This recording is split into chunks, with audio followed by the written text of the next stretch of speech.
Pessoal, tudo bom com vocês? Fernando aqui novamente. Dessa vez demorei um pouco mais desde o lançamento do último vídeo aqui que eu coloquei, mas passando agora para iniciar os acontecidos aí, os fatos do ano de 2015, tá? Então, bora pro vídeo.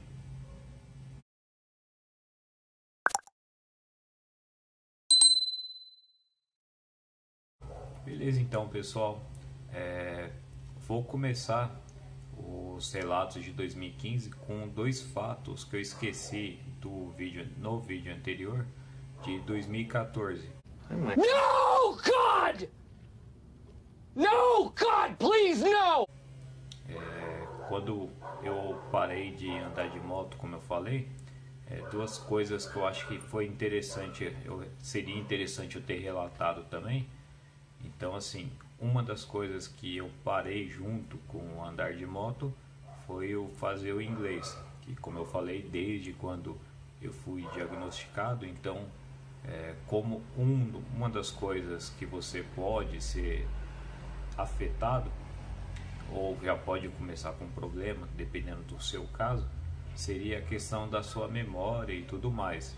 Então, assim, para exercitar a memória, para trabalhar um pouco, como a faculdade eu já tinha parado, então eu decidi começar o curso de idiomas, né? Eu estava fazendo inglês. Então, como eu parei de andar de moto, eu acabei parando de andar de inglês. E a outra coisa que eu acabei parando, como eu já falei que eu estava desmotivado fazendo, então assim, acabou ajuntando uma coisa mais a outra, e eu vou dizer que não me pesou naquele momento parar de fazer isso também, e foi parar com a fisioterapia. Não deveria ter feito isso e hoje especialmente vejo que eu não deveria mesmo ter parado com a fisioterapia, mas eu parei também com ela. Então teve mais essas duas coisas que eu parei em 2014, ajuntando com parar de andar de moto. Então agora sim, começar os relatos de 2015. A primeira coisa que aconteceu em 2015, ainda em janeiro, foi eu ter conseguido, depois de vários meses, conseguir comprar o carro.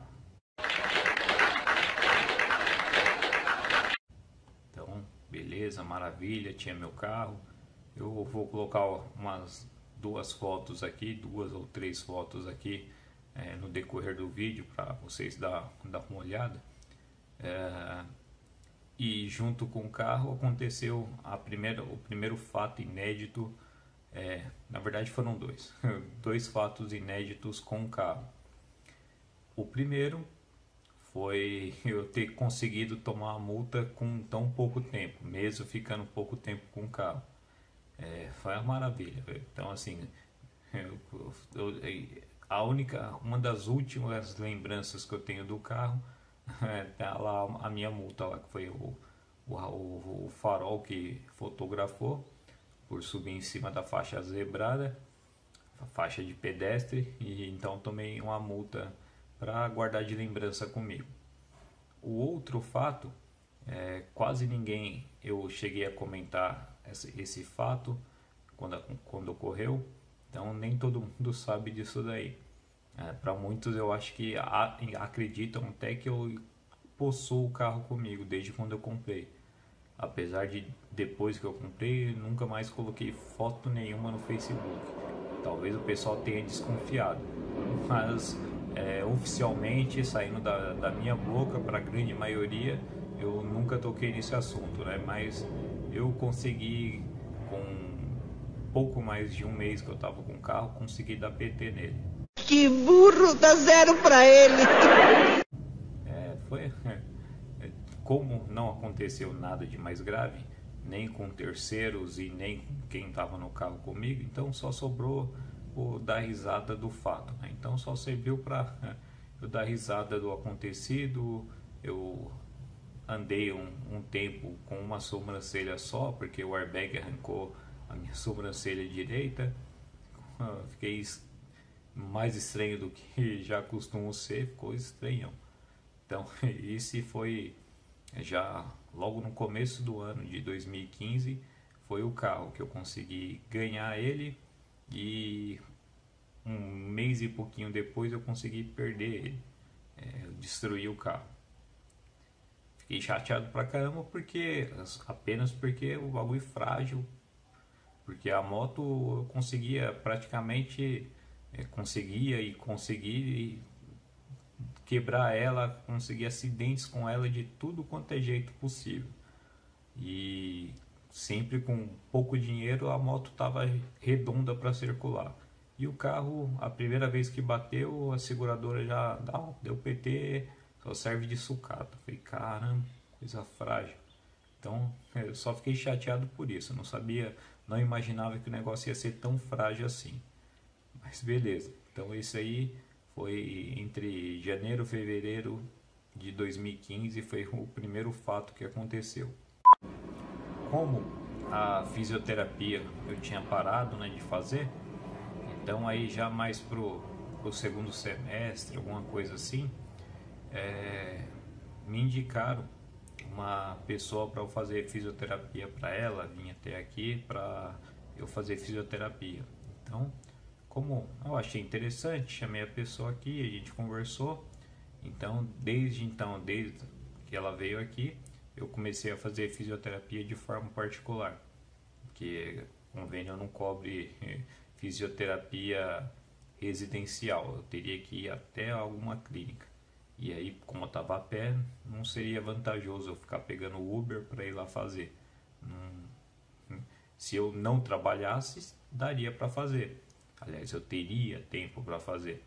Mas trabalhando aí não dá tempo. Além que o valor que eu ia pagar para o transporte de um lado para o outro 2, 3 vezes por semana, igual da forma que eu fazia, ia deixar extremamente sem interessante. Então eu comecei a fazer fisioterapia, mas também diferente de antes, que eu fazia, como já falei, as 2, 3 vezes por semana, eu tive que me readaptar a isso e comecei a fazer somente uma vez por semana. Então assim, não era o melhor, mas era melhor um dia por semana do que nenhum há quase um ano que eu já estava sem fazer fisioterapia de jeito nenhum. Então comecei a fazer uma vez por semana aos sábados. Estava tentando me relembrar aqui. Eu fazia aos sábados. Após o uso da vitamina D também, depois já de alguns meses, quase um ano usando a vitamina D, a perda de peso que eu estava também, ela estabilizou e eu fiquei ainda um bom tempo com 64. Eu tinha voltado aos 64 e ficou estabilizado com esse peso. Hoje em dia eu não tenho certeza com quanto que eu tô, porque desde quando eu parei de caminhar, de ficar em pé, inclusive, então nunca mais me pesei. Então eu não tenho muita noção de quanto eu devo estar. Imagino eu que eu devo estar perto dos 70. Mais ou menos. Mas isso é só um grande chute meu. Não tenho a menor ideia do peso que eu tô. Uma outra coisa que eu fiz, que eu tive que fazer, já começando a me adaptar à minha nova situação, foi fazer em casa, em primeiro lugar, um corrimão de ponta a ponta no terreno, tá? Quase da porta da minha casa até o portão, que é uma distância um pouco longa, dá de 20 a 25 metros de comprimento de distância, da porta da minha casa até o portão residencial, o portão social. E como não ficava nada dos lados, um bom pedaço desse caminho, nem na direita nem na esquerda, então para eu conseguir chegar até a ponta, como eu já comentei, que para eu andar sem ter onde me escorar seria complicado. E, por exemplo, como já estava trabalhando de casa, quando eu comprava alguma coisa que o carteiro parava na porta de casa buzinando, sem um corrimão não ia dar bom eu fazer esse caminho a pé e provavelmente o chão estaria lá disposto, pronto para me segurar. Então não ia dar muito certo não. Então a gente meteu, o meu tio na época colocou um corrimão de madeira de ponta a ponta assim, para facilitar a minha vida. E facilitou bastante. Eu já conseguia ir e voltar, demorando meia hora para fazer esse caminho, mas eu já conseguia pelo menos ir até o portão. Então naquela época já foi de bastante ajuda isso. A outra coisa que eu também fiz, quando eu falo eu fiz, não fiz nada, tá? Eu pedi para alguém fazer. A outra coisa que eu fiz foi alterar a entrada da minha casa, que tinha entre o chão, a altura do chão, o nível do chão e a entrada, o nível da sala, tinha pelo menos um degrau. Um degrau até de tamanho generoso, de altura generosa. Então, para eu começar a fazer essa subida de apenas um degrau, já estava me dando muito trabalho. Então, esse mesmo tio meu, ele fez uma rampa para a entrada da minha casa. Aí facilitou muito a minha vida.